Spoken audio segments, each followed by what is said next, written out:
Nos dias de hoje, informações chegam por todos os lados. Mensagens no celular, programas de TV, jornais, cartazes nas ruas. É importante que a gente saiba identificar o que é informação, o que é fato mesmo, e como ela pode contribuir para o pensamento crítico. Vamos entender melhor como podemos fazer essa análise partindo de textos jornalísticos? Antes de mais nada, é importante reconhecer que o interesse do veículo de comunicação está presente desde a ideia inicial do texto que vai ser escrito e publicado. Esse interesse fica claro na escolha de um entrevistado, na pauta da reportagem, na escolha do título da notícia. A intenção do veículo está lá, mesmo que às vezes possa parecer oculta. Cada empresa de comunicação apresenta uma visão de mundo e uma maneira de enxergar um fato. Porém, o jornalismo tem métodos de apuração que precisam ser seguidos para cumprir sua função social. Pronto, sabendo disso, como podemos olhar de forma crítica as notícias que estão aparecendo aqui do lado? A notícia é a seguinte: um astronauta estadunidense e 2 cosmonautas russos foram juntos ao espaço no dia 21 de setembro de 2022. Vamos apurar como esse fato foi abordado por diferentes jornais? Você percebe que na CNN Brasil e no portal UOL Notícias, o astronauta estadunidense tem mais destaque que os cosmonautas russos? A escolha pela ordem das informações nos dá essa ideia de relevância daquele que é apresentado primeiro no texto.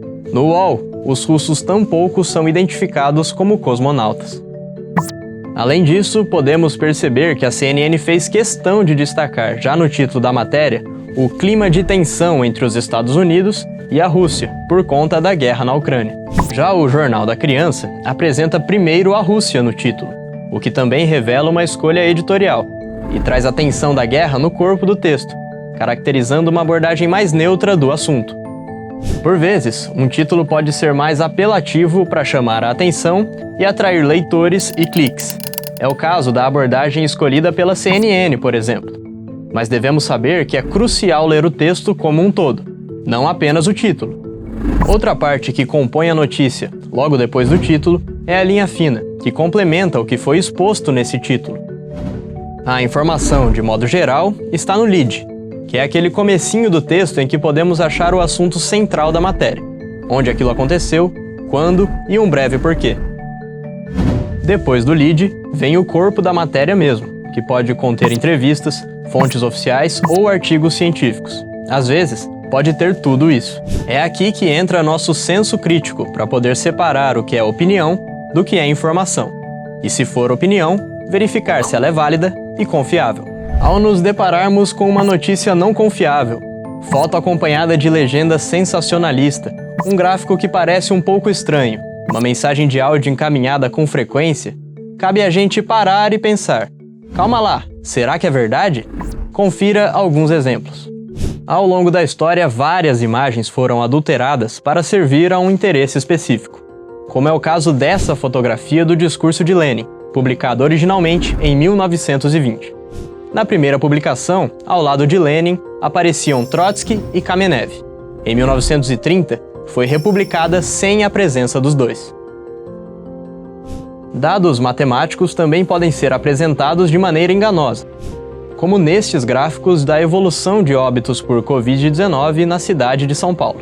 Os dois apresentam informações verdadeiras, mas o primeiro não organizou os dados de forma correta, ou seja, com um intervalo de dias padronizado, nos dando a impressão de que a doença tinha atingido uma estabilidade, o que não é verdade. Como você viu, essa manipulação está aí e não é de hoje. Mas como nos protegemos disso? Devemos sempre apurar os fatos. É simples, eu te explico. Podemos consultar outros veículos de informação ou nos informar com um profissional da área. Devemos utilizar os critérios para o texto jornalístico e procurar por esse rigor: autor do texto, data da publicação, credibilidade do veículo de comunicação. Assim, podemos fazer pesquisas comparativas. Existem também os checadores de fatos profissionais, sabia?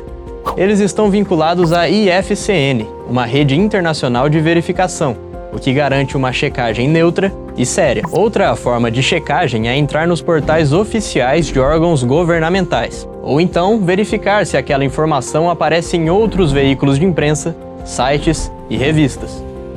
No mar de dados e notícias em que vivemos, é importante fazer uso do nosso senso crítico para avaliar se uma matéria é verdadeira ou está tentando nos enganar. E esse senso crítico pode ser especialmente desenvolvido em sala de aula. Os conhecimentos de história nos ajudam a localizar a notícia no tempo. Os conhecimentos de matemática a comparar gráficos e estatísticas.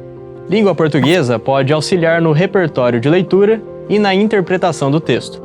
Geografia nos traz o olhar social e ciências evidencia o rigor científico. Todos os componentes caminhando juntos para formar cidadãos críticos e conscientes da realidade da sua comunidade e do mundo globalizado. Até mais!